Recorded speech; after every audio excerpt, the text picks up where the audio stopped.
ህይወት የፈሪሃ አጎትና ፈሪሃ ከቤት እንዲወጡ ለታዴ ነገረችው።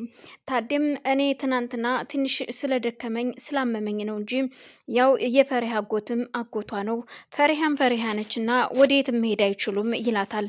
እሷ ግን ምን አልክ አንተ እንዴት እንደዚህ ትለኛለህ? እኔ እኮ ሚስትህ ነኝ፣ ምን እያልክ ነው ስትለው፣ ይኸውልሽ አሁን ደክሞኛል እባክሽ ትንሽ ላረፍበት ይላትና ፊቱን ዙሮ ይተኛል። ታዴም ህይወት ወደ ኪችን ሄደችና ኪችን ማንም እንደሌለ ስታቅ ወደ ሳሎን ትሄዳለች።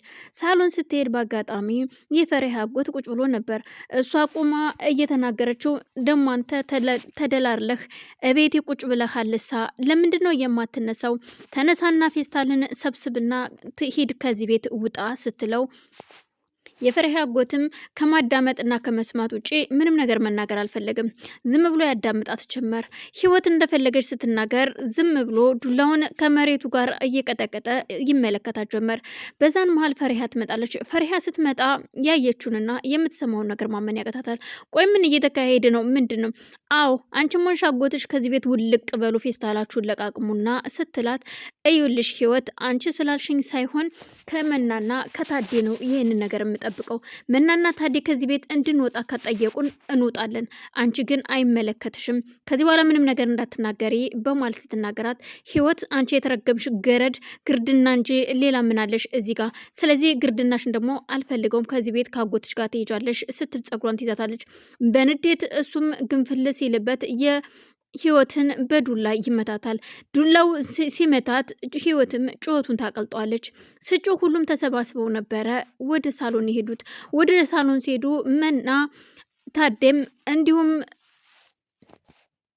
አሮንም ሆነው ሳሎን ይሄዳሉ። ሁሉም ተሰብስበው እያለ ፈሪሃ ጭንቅላቷን በጣም አሟ ስለነበር ጸጉሯን ይዛለች።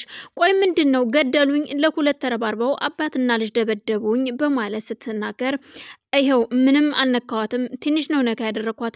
እሱንም ደግሞ ፈሪሃን ስትመታብኝ፣ ፈሪሃ የኔ ያደራ ልጄ ናት። ፈሪሃን እንኳን ሰው አይደለም ዝንብ ሲያርፍባት እራሱ አልወድም። ስለዚህ ለዛ ነው እየመታዋትኝ። አቶ ታዴ ይቅርታ ሲለው፣ አይ ችግር የለውም። ቆይ አሁን ምን እያልክ ነው ታዴ? ከዚህ ቤት እንዲወጡ ንገርልኝ፣ አስወጣልኝ ከቤቴ ስትል፣ በአሁን ሁላችሁም ወደ የክፍላችሁ ሂዱ፣ መሽቷል፣ እንተኛ በማለት ታዴ ሁሉንም እችን ቃል ተናግሮ ትቷቸው ይሄዳል። እኮ ጭራሽ እኔ ተደብድቤም እንደዚህ ብለ ነው የምትሄደው በማለት ተከትለው ወደ መኝታ ቤት ሄዳ ስትናገረው፣ እባክሽ አሁን የመኝታ ሰዓት ነው፣ ትተኝ እንደሆነ አርፈሽ ተኝ በማለት ታዴም ጥሏት ይተኛል። ፈሪሃና አጎቷ ግን እውነት ታዴን የሆነ ነገር እያደረገችው ነው፣ ይኸውልህ አጎቴ መከታተል አለብኝ እችን ሴትዮ፣ ከታዴ ምግቡንም ውሃውንም እሷ ነች የምትሰጠው። ምክንያቱም እናም በዛም ሰዓት ያንን ስትናገር፣ ቆይ ምንድን ነው ሲላት፣ እዩልህ አጎቴ፣ ምክንያቱም ምናልባት የሚያደነዝዝ መድኃኒት እየጨመረች እየሰጠችው ይሆናል ብዬ አስባለሁ እንጂ ያለ ምክንያት ሌላ ምንም ነገር ነው ብዬ አላስብም። ስለዚህ የምታደርገውን የምትሰራውን ነገር መከታተል አለብኝ። ቁርሱን ምስኪ እኔ ላዘጋጀውና የምትለኝን እሰማለሁ በማለት፣ እስኪ እንግዳውስ እኔም የተጠራጠርኩት ነገር አለ፣ እንደዛ ሊሆን ይችላል እንጂ ያለ ነገር ታዴ እንደዚህ አይሆንም። ታዴ በጣም ጠንካራና ብርቱ ሰው ነው ሲላት፣ አዎ አጎቴ ብቻ ከባድ ነው። እስኪ ለማንኛውም እንየው፣ እናንተም ተረጋጋና ገብተተኛ በማለት፣ እሷ ግን ሳትተኛ እንዲቹ ስትዋለል ታድራለች። መና ተነሳ ወደ ኪችን ስትሄድ ስታያት ፈሪሃ ዘው ቁጭ ብላለች። ፈሪሃ ምን ሆነሽ ነው ግን? ቆይ ምንድን ነው? ሰላም አይደለሽም ወይ ስትላት፣ አይ ሰላም አይደለሁም፣ ውሃ ልጠጣ መጥቼ ነው እንጂ። ምንድን ነው አንቺ ምን ሆነሽ ነው የመጣሽው? ውሃ ፈልገሽ ነው ስትላት፣ አይ ውሃ ፈልጌ አይደለም፣ ማውራው ማማክረው ሰው ሳጣ፣ ያው ታውቂያለሽ አሁን ላይ አባቴም አሞታል፣ ከጎኔ ሰው የለም። እናም የማማክረውና የማጫውተው ሰው ስላጣው ላንቺ ልነግርሽ ነው የመጣሁት። ፈሪሃ ምንድን ነው? እኔ ንገሪኝ በማለት ወንበር አስቀምጣ ቁጭ ተደርጋታለች። እዩልሽ አሮንን ወድጀዋለሁ፣ አፍቅሬዋለሁ። እንደምታውቂው ደግሞ አሮን እኔን ይወደኛል። እናም እንዲያገባኝ ልጠይቀው ነው። ይህንን ደግሞ አባቴንም ልጠይቀዋለሁ ስትላት፣ ፈሪሃ ያው ፈሪሃን እንደሚወዳት ስለሚነግራት ግራ ይገባታል።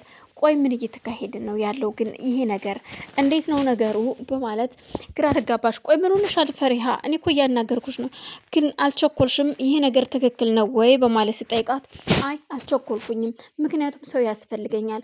አሮን ደግሞ እኔን ይወደኛል። አታዩም? ሲያየኝ ራሱ በስስት እኮ ነው የሚያየኝ ስትል አይ እህቴ ይህን ሁሉ ጉድ አላወቅሽ። እሱ እንደማይወድሽና እንደማይፈልግሽ ነው የሚያውቀው። አንቺ ግን በፍቅሩ ወድቀሻል። እኔ ግን እህቴ ለአንቺ መችሽ እንጂ እኔ ምንም አላደርግም፣ ከዚህ ከአንቺ ጋር እርቃለሁ በማለት ብቻዋን ታወራለች። ሰላም ሰላም፣ ውድና የተከበራችሁ የቻናሌ ቤተሰቦች እንዴት ናችሁ? ሰላም ናችሁ ወይ? በያላችሁበት ሰላማችሁ ይብዛ። ይሄንን ቪዲዮ ላይክ፣ ሼር፣ ሰብስክራይብ ያደረጋችሁ እንድታበረታቱኝ ስል ከልብ አመሰግናለሁ። እናም ህይወት ደግሞ አሮንን መናን እንዲያገባትና ቢወዳትም ባይወዳትም መናን አግብቶ ሙሉ ንብረቱን በስሙ እንዲዞር ትጠይቀዋለች። እሱ ደግሞ በፍጹም አንቺ ገንዘብን እንጂ ሰውን አታመልኪም፣ ገንዘብ አምላኪ ነሽ። እኔ ደግሞ ገንዘብን ሳይሆን ፍቅር ነው የማመልከው። ስለዚህ የማልወደውን ሰው ለገንዘብ ብዬ አላገባም ይላታል። አንተ የኔ ልጅ ነህ፣ እኔ ነኝ ወይ አንተን እያሳደግኩ? እኔ እኮ የመጣ ነው እዚህ ቤት እኮ ለፍቅር ታዴን አግብቼ ልኖር ሳይሆን ለገንዘብ ነው። ገንዘብ ልንወስድ መሰለኝ ወደዚህ በቤት የመጣ ነው። ስለዚህ ጊዜው እየሄደ ነው። ስለዚህ በፍጥነት ማድረግ አለብህ። መናናግባትና ንብረቱ በስም እንዲዞር፣ ከዛም በኋላ ንብረትን በስም ካዞርክ በኋላ ወደዛ ዞር በይ ብለ እናሽቀነጥራታለን ስትለው፣ ዞር በይ አንቺ እንደ እናት ላከብርሽና ልወድሽ እችላለሁ። ከዛ ባለፈ ግን ያለውን ነገር ለራስሽ አይመለከተኝም በማለት ጥሏት ይሄዳል። ህይወትም እጅግ ትናደድና አንተ የተረገምክ አሁን አንተ የኔ ልጅ ነህ ሆይ እያለች ትሄዳለች። ፈሪሃ እውነትም አዎ መናን አግብቶ ገንዘብ እንዲሆን